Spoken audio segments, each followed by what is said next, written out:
નમસ્કાર. અત્રે ઉપસ્થિત સર્વો મારા વડીલ સમાન છો. કદાચ મારાથી દરેક ઉંમરમાં મોટા છો, તો તમને બધાને વંદન કરી, નમસ્કાર કરી મારા વક્તવ્યની શરૂઆત કરું. આજે ચૈત્રી નવરાત્રિનો પહેલો દિવસ, પહેલું નોરતું, એટલે શક્તિની આરાધનાનું અનુષ્ઠાનનો દિવસની શરૂઆત. અને આટલો સરસ મજાનો કાર્યક્રમ, આટલી શક્તિઓ મારી સામે બિરાજમાન છે. તો જ્યારે કાનજી અંકલ અને જયશ્રી આંટી અમે બધા ચર્ચા કરતા હોય, અને થર્સડે થોટમાં પણ શ્વાસ વિશેની જ્યારે માહિતી અને એની ચર્ચાઓ ચાલતી હતી, ત્યારે જોજો સમાજને જે રાહ બતાવતું હોય, દિશા બતાવતું હોય, કેટલું તમારા માટે ચિંતિત છે કે મારી મહિલા બહેનો સુધી પણ આ માહિતી પહોંચવી જોઈએ કે જ્યારે આ કાર્યક્રમ કરીએ તે શ્વાસ વિશેની અવેરનેસ, જાગૃતિ માટેની વાત તું કરજે. કાનજી અંકલનું સૂચન છે આ. તો આ કોઈ પ્રવચન, વક્તવ્ય નથી, પણ આ જે બાબતની ચર્ચા કરવા જઈ રહી છું કે શ્વાસ એ જીવન છે, આ વસ્તુની ચર્ચા થતાં જેનું અમલીકરણ થઈ જશે, એવી સર્વે શક્તિઓને મારી નમ્ર વિનંતી અને આશા છે. એક કહેવતથી શરૂઆત કરું. જો સોવત હે વો ખોવત હે. તો જે લોકો ગાઢ નિંદ્રામાં, સૂવાની અવસ્થાઓમાં છે, એ આજનું તંદુરસ્તીનું ને શ્વાસ વિશેની વિજ્ઞાનની માહિતી મિસ કરી દેશે. અને જેઓ જાગત હે વો પાવત હે, તમને બધાને એનું વિજ્ઞાન મળી જશે. તો સૌ પ્રથમ તો તમારા માટે જોરદાર તાલી પાડી દો, એટલે મને ખબર પડે કે મારી ઓડિયન્સ કેટલી જાગૃત છે. ચાલો જોરદાર તાલીઓ પણ. તો શ્વાસનું વિજ્ઞાન. શ્વાસ ફ્રીમાં મળે છે. શ્વાસ લઈએ છીએ, છોડીએ છીએ, દરેક કામ કરીએ છીએ. અરે મને તો શ્વાસ લેવાનો સમય નથી, એટલે જ ભગવાને શ્વાસ જાતે ચાલતા કર્યા કે આને શ્વાસ વિશેની અવેરનેસ રહેશે નહીં. તો શ્વાસનું મહત્ત્વ શું છે, એનું વિજ્ઞાન કેવડું વિશાળ છે ને મોટું છે, તમે જાણો છો? તમે જે રીતે બેઠા છો, બોલો છો, તમારા હાવભાવ, વિચારો દરેક શ્વાસને આધારિત છે. તમારું મન શ્વાસને આધારિત છે. તમારું મન ઇન્દ્રિયોને, અને ઇન્દ્રિયો આ શરીરને, શરીર ખોરાકને. આહારમ શુદ્ધિ સત્વમ શુદ્ધિ. તમારો જેવો ખોરાક છે એવું તમારું મન છે, જેવું તમારું મન છે એવો તમારા શ્વાસ છે. એવા તમે પૂરક, કુંભક ને રેચક બધાને ખબર છે. તો અત્યારે તો બધા એકદમ ટટ્ટાર બેસી જાઓ થોડી વાર માટે. બે સરસ મજાની એક્ટિવિટી કરીએ. પહેલાં તો ચહેરા પર હલકી મીઠી મુસ્કાન. તમારી ઇન્ડેક્સ ફિંગર નાકની આગળ રાખો અને તપાસો જમણી બાજુને નસકોરું ચાલી રહ્યું છે કે ડાબી બાજુનું. લાંબો શ્વાસ ભરો અને ધીમે ધીમે છોડો, પણ ચહેરા પર મુસ્કાન જવા દેવાની નથી. ચાલો હવે હું પૂછું છું, જેની જમણી નાસિકા ચાલતી હોય એ હાથ ઉપર કરે,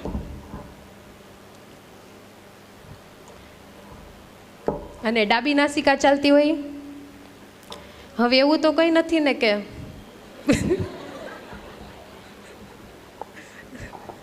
સૂર્ય અને ચંદ્ર નાડી, હેલ્થ, વેલ્થ એન્ડ હેપીનેસ, જેનો મૂળ આધાર આ બંને છે. 5 તત્વોનું બનેલું આ શરીર છે, જેને કંટ્રોલ કોણ કરે છે? સૂર્ય અને ચંદ્ર. જેમની જમણી નાસિકા ચાલે છે, એટલે કે સૂર્ય નાડી એક્ટિવ છે, એ ગરમ શ્વાસ લેતા હશે અને છોડતા હશે. અને જેની ડાબી બાજુની એટલે ચંદ્ર નાડી એક્ટિવ હશે, એના શ્વાસ એકદમ ઠંડા હશે, ધીમા હશે અને એકદમ કૂલ હશે.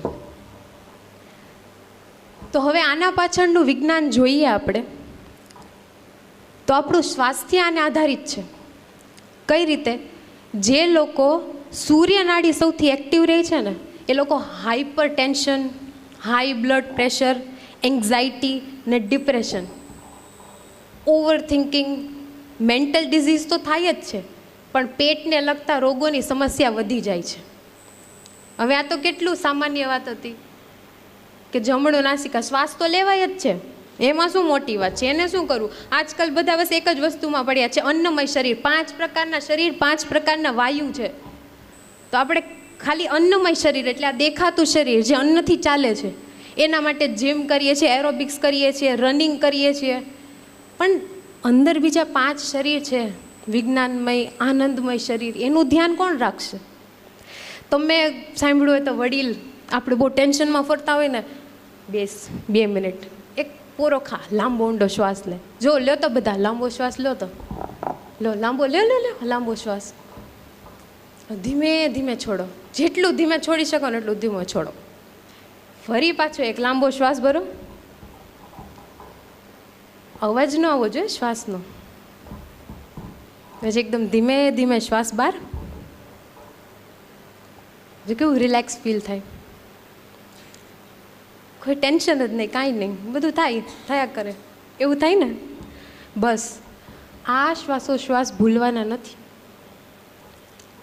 આ શ્વાસોશ્વાસ તમને સ્થિર બનાવશે, એકાગ્ર બનાવશે અને દરેક એવી પરિસ્થિતિમાંથી બહાર લાવવા માટે તમારી સહાય કરશે.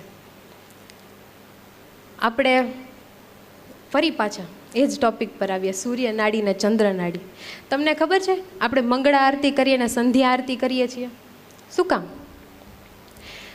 આપણા 8 પ્રહર, જે વૈષ્ણવ છે એમને ખ્યાલ હશે કે 8 આરતી થાય એમના દર્શન કરવા માટે જવાનું. તો એ 8 પ્રહરમાં કેટલી વખત તમારા 40 એટલે 20 મિનિટના ગેપમાં તમારા શ્વાસ ચેન્જ થતા રહે છે. એટલે કે ડાબી બાજુથી જમણી નાસિકા, જમણીથી ડાબી નાસિકા, એમ ચેન્જ થાય છે, એટલે બદલે છે. દરેક બદલતા શ્વાસ સાથે તમારા વિચારો બદલાય છે, તમારી સ્થિતિઓ બદલાય છે. તો જ્યારે હવે તમે નોટિસ કરજો ઘરે જઈને કે સવારની આરતીનો સમય થાય એટલે કે 5:45 વાગ્યાનો અને સાંજની આરતીનો સમય થાય સેમ 5:45 વાગ્યાનો, ત્યારે તમારી બંને નાસિકા શરૂ હશે. બંને નાસિકામાંથી સેમ વેમાં પ્રવાહ શ્વાસ લેવાતો હશે ને છોડાતો હશે. એ સમય કેવો છે કે તમારા ચિત્તને, મનને તમે એકાગ્ર કરી શકો, કોઈ પણ એફર્ટ વગર, કોઈ પણ એક્સરસાઇઝ, વ્યાયામ, પ્રાણાયામ કર્યા વગર તમે એક ચિત્ત થઈ શકો, આધ્યાત્મિક ઉન્નતિ તરફ જઈ શકો. એટલા માટે કોઈ બીજું કામ નહીં. જ્યારે સુષુમ્ણા નાડી એક્ટિવ થાય છે એટલે બંને શ્વાસ ચાલે છે ને સુષુમ્ણા એક્ટિવ થાય છે. આ યોગીઓ યોગ કરતા એટલા પ્રખર યોગ કરે ને આપણે એમ કહીએ તો કે એમ થઈ જાય ને, અરે એની વાણીમાં સત ક્યારે આવે? જ્યારે એની સુષુમ્ણા એક્ટિવ હોય. એના માટે ઘણી પ્રેક્ટિસ કરવી પડે. અને આપણી માટે તો ભગવાન આ 2 સમય આપેલો છે. તો ત્યારે ભગવાનમય થઈ જાય, આધ્યાત્મિક ઉન્નતિનો સમય છે. મનુષ્ય રૂપી અવતાર લીધો છે તો આપણું કંઈક લક્ષ્ય છે ને, તો ત્યાં સુધી પહોંચવાનો સરસ સમય છે. જ્યારે તમે લાંબો ઊંડો શ્વાસ લ્યો છો ત્યારે શું થાય છે તમને ખ્યાલ છે? તમારા શરીરના દરેક કણો એક્ટિવ થાય છે, દરેક સેલ્સને નવો પ્રાણ મળે છે, પ્રાણવાયુ મળે છે. એટલે એ જાતે ક્યોર કરે છે. બીમાર થવાનું મોટામાં મોટું કારણ જોઈએ ને તો આપણા શ્વાસ છે. કેમ? મેમ તમને જણાવશે, આગળ વાત કરશે તંદુરસ્તીની ઘણી બધી સારી, પણ મૂળ કારણ તમે જુઓ ને કોઈ પણ બીમારીનું તો એ શ્વાસ છે. જે વ્યક્તિ બીમાર છે, હાઈપર ટેન્શનમાં છે ને, શ્વાસ પ્રાણાયામ સિવાયના આટલી ગતિમાં ચાલતા હોય છે. અને તમે વડીલોને જોયું ને, ગઈઢા ગાડાવાળા, આ બધી કહેવતો કેમ પડી છે કે એ લોકો સ્થિર ચિત્ત હોય, એને બધી ખબર છે, શાંતિથી બસ બેસે ને જે સમયે જે બોલવાનું છે, જે કરવાનું છે એટલું જ કરે, કેમ કે એના શ્વાસ ઉપર એનો પૂરો કંટ્રોલ છે. અરે આજકાલ આપણા શ્વાસ ઉપર આપણો કંટ્રોલ નથી રહેતો ને આપણે દુનિયા પર કંટ્રોલ જમાવા જાય છે. પહેલાં પોતાનો તો કંટ્રોલ લઈ લઈએ. માત્ર આ વાતો કરવા જઈએ તો 3-4 કલાકનો સેમિનારની જરૂર પડે, અને પ્રેક્ટિસની ને એવી બધી કરીએ તો 3-4 દિવસ ચાલ્યા જાય. મને વિશ્વાસ છે તમને આ ટૉપિક જે છે એકદમ રસપ્રદ લાગ્યો છે. આપણે કાજી અંકલ, આપણે આ બધાનો પાછો મહિલા, અને હવે કોઈ સુવાનું નહીં, દરેક બીજા 2 મહિલાઓને લઈ આવવાના હારે કે નહીં આ કાર્યક્રમ આપણે જાગૃત થવાનું છે શ્વાસ વિશે. જયશ્રી આંટી ને કાંજી અંકલ એટલા મહેનત કરતા હોય તો આપણે કમસે કમ આપણી એક બેનપણીને તો લઈ આવી શકીએ ને કે હાલો તો આપણે કરશું, એ કાર્યક્રમ રાખશું તે. પણ હું છેલ્લે જો તમને એક વાત કરવા જાઉં, તમારો હાવ ભાવ, આત્મવિશ્વાસ, સફળતા, નિષ્ફળતા, વ્યક્તિત્વ દરેક શ્વાસને આધારિત છે. અને જેનો આધાર બધું જ છે, શ્વાસ, એ શ્વાસને જો આપણે સરખા નથી લેતા તો આપણાથી જીવનમાં કાંઈ નહીં થાય. કોઈ બીજા પર ધ્યાન નથી રાખવાનું, કોઈ બીજા પર કંટ્રોલ નથી રાખવાનું. માત્ર એટલું ધ્યાન રાખવાનું છે, કોઈ પણ કામ કરતા હોય એક લાંબો શ્વાસ લેવાનો. શ્વાસ, અરે તમે મને યાદ કરીને એક લાંબો ઊંડો શ્વાસ લઈ લેજો. એ બાને પૂરો શ્વાસ, આપણે અધૂરા શ્વાસ લઈએ છીએ. ભગવાને આપ્યા છે, પાનભાઈ તો કીધું છે ને કે 21,624 કલાકમાં શ્વાસ લઈએ છીએ. યોગીઓની પ્રેક્ટિસથી લાંબુ આયુષ્ય કરતાં આપણે લાંબુ નથી કરવું. આપણે જેટલા છીએ એમાં પૂરેપૂરા લઈએ ને. આપણે કેટલી બાર્ગેન, આપણે તો ગુજરાતી પ્રજા, ટૂથપેસ્ટમાંથી ને વેલણ કાઢીને પૂરેપૂરું. તો શ્વાસ તો હવે તમે બધા સેલ્ફ પ્રોમિસ આપો કે તમે પૂરેપૂરા આખા લાંબા ઊંડા શ્વાસ ભરશો. એની એક પ્રેક્ટિસ કરી અને છેલ્લે હું સાહેબનું કહેવાનું એવું છે કે ભલે વાર લાગે પણ શ્વાસ કેવી રીતે લેવા એ તું સમજાવ. ઓકે, તો સૂચન છે, હું હજી 5 મિનિટ તમારી લઈશ કે શ્વાસ કેવી રીતે લેવા. હવે તમને એમ થશે આ તો કેટલી બેઝિક વાત છે. એ જ તો વાત છે કે બેઝિક વસ્તુનું કોઈને નોલેજ નથી. શ્વાસ કઈ રીતે લેવો ને કઈ રીતે છોડવો. તો ફરી પાછા તટ્ટાર બેસી જાઓ. હવે આની પાછળ પણ એક લોજિક છે. જે વ્યક્તિ આમ બેઠા હોય ને, તમે આજકાલના યુવાનોને જોયા છે, કોલેજ જતા હોય તો એક એક્ટિવિટી કરવું. અહીંયા કોલેજ જતા હોય ને આમ જતા જોયા હોય તો બેગનો વજનનો ઉંચકાતો હોય, ભલે એમાં એક મોબાઈલ જ પડ્યો હોય. બેઠા હોય ને તો આમ બેઠા હોય, કંઈ જવાબ નહીં, કાંઈ નહીં, બધા બેઠા હોય તો આમ કર્યા કરે. તો લેક ઓફ કોન્ફિડન્સ ક્યાંથી આવ્યો? કેમ કે એની બેસવાની સ્ટાઇલ તમે જુઓ, આમ ખભા આમ નીચે ચાલ્યા જાય. અરે આપણે ઘણી વાર એમ કહીએ ને કે આ તો આમની ઉંમર થઈ ગઈ પણ આ યુવાન છે. તો યુવાન કેમ છે? એના શ્વાસ પૂરા છે ને આમ ટટ્ટાર બેઠા છે. તે ખુમારીથી એક જીવન છે, ખુમારીથી ન જીવા તો હું જીવા, ખુમારીથી જીવવાનું.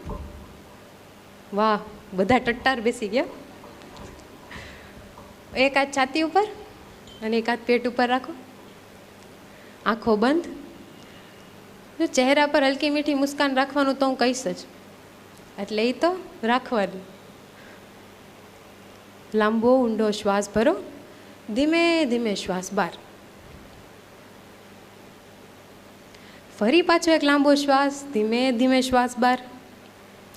હવે નોટિસ કરવાનું છે કે શ્વાસ ભરતાની સાથે છાતીનો ભાગ પહેલાં ફૂલાય છે કે પેટનો ભાગ પહેલાં ફૂલાય છે તમારે?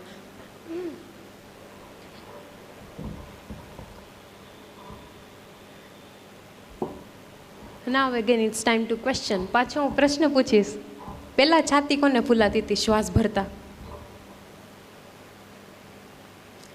નાઇસ. અને પેટ?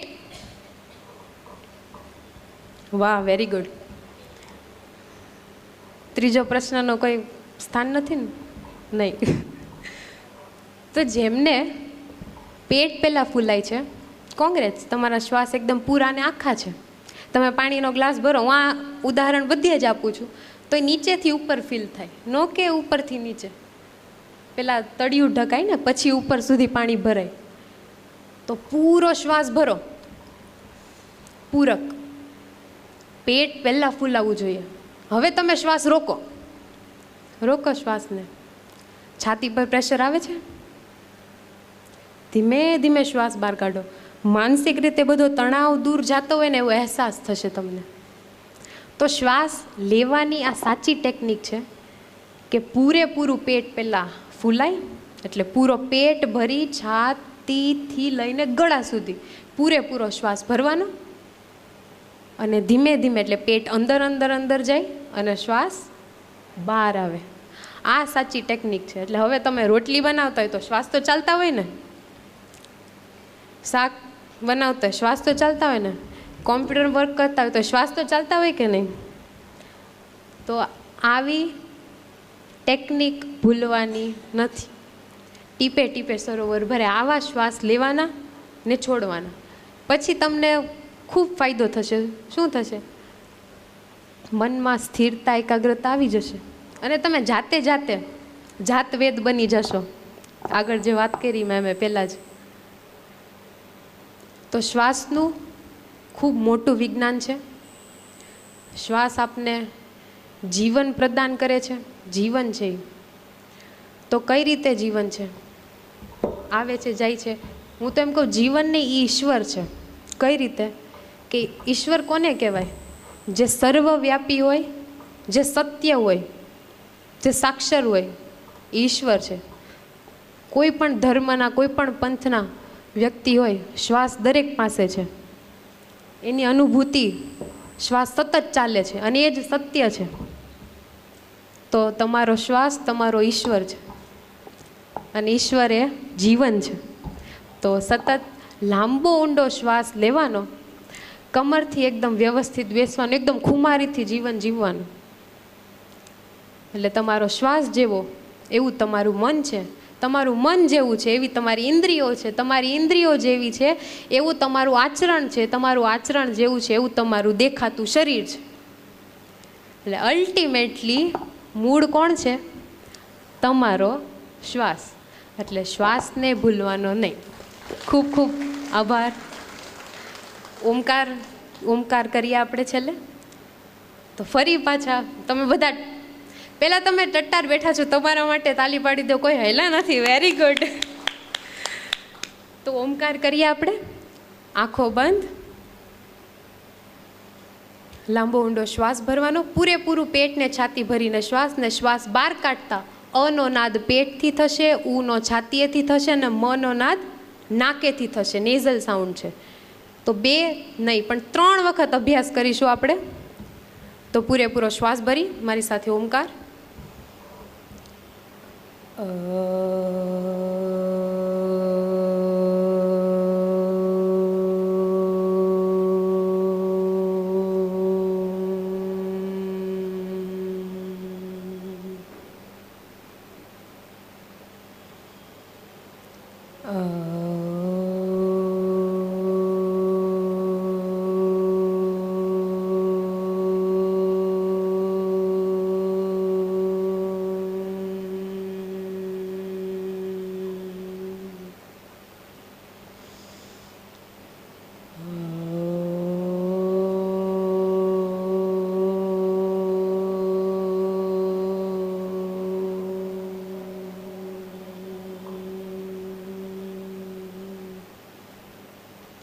શાંતિ શાંતિ શાંતિ.